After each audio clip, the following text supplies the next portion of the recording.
बिस्मिल्लाहिर्रहमानिर्रहीम। नाज़रीन, आप हमारा मशहूर प्रोग्राम देख रहे हैं आज इफ्तिखार खट्टर के साथ। नाज़रीन, आज मैं एक ऐसे केस की बात करूँ, मुकदमा नंबर 11/24/2021 थाना सदर बैरूनी के इलाके में एक ऐसे जुल्म की दास्तान कि एक ख़ानदान पे क़यामत टूट पड़ी। यूनुस मसीह का एक जवान बेटा 28 साल कत्ल कर दिया गया और दूसरे बेटे को ज़ख्मी कर दिया गया। बदनसीबी तो ये है कि रियासत मदीना का नाम तो हम लेते हैं, लेकिन यहाँ पे इंसाफ मिलना बहुत मुश्किल है। यूनुस की बेटी CPO रावलपिंडी ऑफिस के कई चक्कर लगा चुके हैं, क्योंकि यूनुस खुद तो बीमार है। वो भाइयों के इंसाफ दिलाने के लिए कई बार CPO ऑफिस रावलपिंडी गई हैं, लेकिन बदनसीबी से वही एप्लीकेशनें आईओ को मार्क होती हैं। मुलजिम असर रसूख होने की वजह से पुलिस की गिरफ्त में आज तक ना आ सके। यहाँ तक कि इन्हें एडियाला रोड मदीना टाउन में अपना घर छोड़ के किसी नामालूम जगह पे आके अपनी बच्चों की इज्जत और अपनी जान को यहाँ पे आके इस तरीके से ये रहते हैं कि कोई इन्हें या इनके बच्चों को नुकसान ना दे सके। यहाँ पे अगर फोटो सेक्शन की मैं बात करूँ तो CPO रावलपिंडी साहब दावे तो बहुत करते हैं। अगर वज़ीर आला पंजाब की बात करें तो वज़ीर आला पंजाब कहते हैं कि मैं कब्ज़ा माफिया के ख़िलाफ़ एक्शन ले रहा हूँ।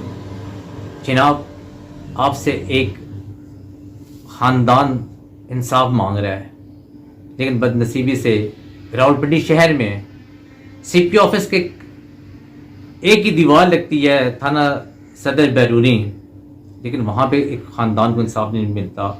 आज मैं उस फैमिली के साथ मौजूद हूँ, उनके वालिद से बात करते हैं क्या हुआ था उस दिन और क्या ये सारा वाक़या था। जी, मेरा नाम यूनुस मसीह है, मदीना कॉलोनी में रहता हूँ। तो एक ग्रोह है वहाँ, वो जो मेरे मकान पे कब्ज़ा करना चाहते थे। तो इसी बेस पे उन्होंने मेरे बेटे को कत्ल कर दिया। परवेज़ नाम है उसका। तो दूसरे को सेल को 2-3 जगह से बाजू तोड़ दिया और ज़ख्मी बुरी तरह किया, जिसकी वजह से उन्होंने ना फिर हमारे घर घुसाए, मुझे भी मारा, मेरी बीवी, मैं कैंसर का मरीज़ हूँ और मेरी बीवी फालिज की मरीज़ है, तो उनको भी और मुझे भी आन के अंदर जो घुस के मारा। ठीक है जी। तो हमें 1 महीने से ऊपर हो गया है, हमें इंसाफ नहीं मिला, ना पुलिस की तरफ से ना गवर्नमेंट की तरफ से। गवर्नमेंट हमने वोटें दी, सारा कुछ किया, खान साहब की हर तरह की वो भाग दौड़ भी की, लेकिन हमें इंसाफ नहीं मिला। तो मैं तो अपील करता हूँ, एक बेटी है मेरी, बेवा है, जो मैं कैंसर का मरीज़ हूँ, इतना भाग दौड़ नहीं सकता।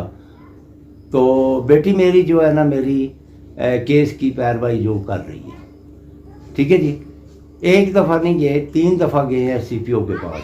तो थाने में तो आए दिन जाना पड़ता है हमें, तो लिहाजा कुछ अभी तक जो है ना मुजरम नहीं पकड़े। जनाब वज़ीर आज़म साहब, आप तकरीरों में काफ़ी कुछ बोलते हैं, भाई गरीबों को इंसाफ दिलाएंगे, और हम क्रिश्चियन हैं, आपने बोला भी क्रिश्चियन को पूरे हकूक़ मिलेंगे, लेकिन तकरीबों में आपने बहुत कुछ बोला, लेकिन हम गरीब लोग हैं, हमारे पास सरमाया नहीं है, असर रसूख नहीं है। वो लोग पैसे वाले हैं, असर रसूख वाले हैं, जिन्होंने मेरे बेटे को मार दिया और अभी तक एक बंदा भी नहीं पकड़ा। मेरे साथ मौजूद है परवेज़ की बहन, जिनका जवान भाई कत्ल कर दिया गया था और दूसरा भाई सुहेल ज़ख्मी हो गया था। इनसे पूछते हैं कि इस दौरान इन्होंने CPO ऑफिस के कितने चक्कर लगाए, क्या इन्हें रियासत मदीना में इंसाफ की तवक्को है या नहीं, क्या इन्हें इंसाफ मिल पाएगा। जी, मेरा नाम सरफीन है और 3 जुलाई को रात 1 बजे मेरे भाई को, दोनों को कत्ल करने का मंसूबा बांधा था दुश्मनों ने, जो कि मेरे वालिदैन घर में सो रहे थे। रात को 1 बजे का टाइम था और दोनों को मारने का मंसूबा बांधा था। और जो बड़ा भाई मेरा कत्ल हुआ है, परवेज़ मसीह उसका नाम है, और छोटे को बचाते बचाते कि छोटे को भी मारना चाहते थे। जब बड़े को छुरी लग गई, कत्ल कर दिया गया या उसकी थोड़ी सांसें थी, तो उसने छोटे भाई को बचाने की बहुत कोशिश की और उसने कहा कि तुम अंदर चले जाओ, वालिदैन के पास चले जाओ, मुझे लग गई है, तुम अंदर चले जाओ। उसको बचाने की आखिरी सांस तक मेरे भाई ने कोशिश की, उसको बचाया उसने। मेरे वालिदैन जो बुज़ुर्ग, उनको भी जालिमों ने अंदर जाके मारा, उनके ऊपर जुल्म किया, बुज़ुर्गों के ऊपर मारा, उनको गिराया। छोटे को भी कत्ल करने की कोशिश की, लेकिन वो इस कोशिश में नाकाम रहे। छोटा भाई जो मेरा शदीद ज़ख्मी है और हम लोगों ने FIR भी करवाई, CPO के पास 3 दफ़ा गए, लेकिन पुलिस ने कुछ भी आज तक नहीं किया। तो अब ये बताएं कि आपके भाई को क्यों कत्ल किया गया था, इसकी वजह क्या थी? आपकी क्या कोई खानदानी दुश्मनी थी, दरीना दुश्मनी थी उन लोगों के साथ? जी, बस वो हमारे घर पे कब्जा करना चाहते थे। काफ़ी टाइम से वो इस कोशिश में थे कि थोड़े बहुत पैसे इनको दे के इनको डरा धमका के यहाँ से निकाल दिया जाए, लेकिन वो इस कोशिश में हमेशा नाकाम रहे। कोशिश तो वो बहुत करते रहे, लेकिन कब्जा करने में नाकाम रहे। फातिमा, ये बताएं कि आपके एक भाई को कत्ल कर दिया गया है और एक को ज़ख्मी किया है, क्या ये कोई दरीना दुश्मनी थी आप लोगों की? जी, बस वो घर पे कब्जा करना चाहते थे। वो चाहते थे कि हम इनके घर पे कब्जा कर लें। अक्सर मेरे वालिदैन को, मेरे वालिद को, बुज़ुर्ग जो हैं उनको मारे, थप्पड़ मारे, गालियाँ दी, गाली गलौज करते थे। मेरे वालिद डर के हमें नहीं बताते थे कि बेटा ये बात हुई है। लेकिन ये कुछ टाइम गुजर जाने के बाद फिर हमें पता चला कि ये तो मेरे वालिदैन को मारते भी रहे हैं, और वालिद जो हैं वो डर के बताते नहीं थे। हमारा घर भी सेल नहीं होने देते थे।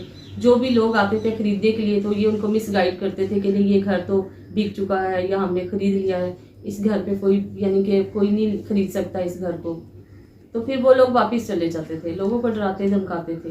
बात में ये बताइए कि अगर आपके भाइयों को मारते थे, आपके वालिद को मारते थे, इतना तशद्दुद करते थे, क्या आपने थाने में पहले कभी कोई एप्लीकेशन नहीं दी? जी, मैंने फैब में दी थी एप्लीकेशन, लेकिन उसमें भी मेरे वालिद साहब डर गए थे। उन्होंने कहा बेटा एप्लीकेशन वापस ले लो, इस वजह से कि हम इन लोगों का मुकाबला नहीं कर सकते। वो फिर एप्लीकेशन जो अभी भी मेरे पास है, जो कि मैंने सदर बैरूनी थाने में एप्लीकेशन दी थी, उसकी यानी कि मेरे पास एप्लीकेशन वो अभी भी मौजूद है प्रूफ के तौर पर। अच्छा, अभी आपको जो घर है वहाँ पे मदीना टाउन में बता रही, वहाँ पे सबको किसकी रिहाइश है, कौन है वहाँ पे? मेरे वालिदैन तो इतना डर गए, इतना खौफज़दा है कि वो वहाँ का नाम भी लो तो वो कांप जाते हैं, डर जाते हैं। वो कहते हैं नहीं, वहाँ पे तो कभी सूरत में, किसी सूरत में भी हम नहीं रह सकते। और फिर जब ये वाक़या हुआ तो मैं अपने घर में अपने वालिदैन को लेके आ गई। मेरे वालिद जो कैंसर के पेशेंट हैं, वालिदा फालिज की पेशेंट है, और एक मेरा भाई बहुत शदीद ज़ख्मी है। तो इस वजह से फिर जो भाई मेरा कत्ल हुआ है, उसके डर खौफ की वजह से मेरे माँ बाप सहम गए थे, वो डरा दिया था उन्होंने। अच्छा, प्रोग्राम के स्टार्ट से पहले जैसे आपने मुझे बताया कि आप वकील भी अफोर्ड नहीं कर सकती, 302 का केस है, अब कैसे देख रही अपने केस को कि आप जैसे बता रही कि वो असर रसूख वाले हैं, वो महंगे से महंगा वकील कर सकते हैं, अब किस केस का ट्रायल करेंगी?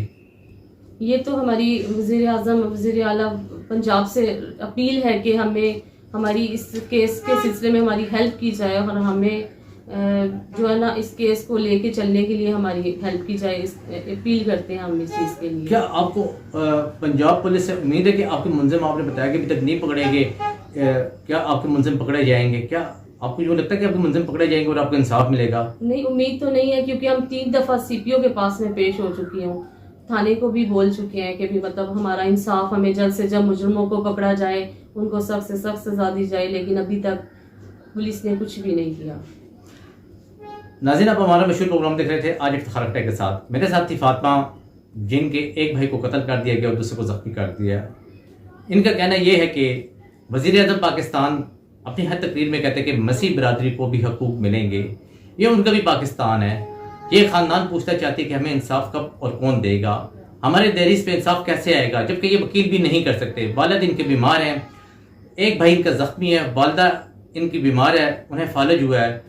वज़ीर आज़म पाकिस्तान से, चीफ जस्टिस पाकिस्तान से ये अपील करती है कि खुदारा हमारे केस का सो मोटा एक्शन लिया जाए, हमें इंसाफ फराहम किया जाए।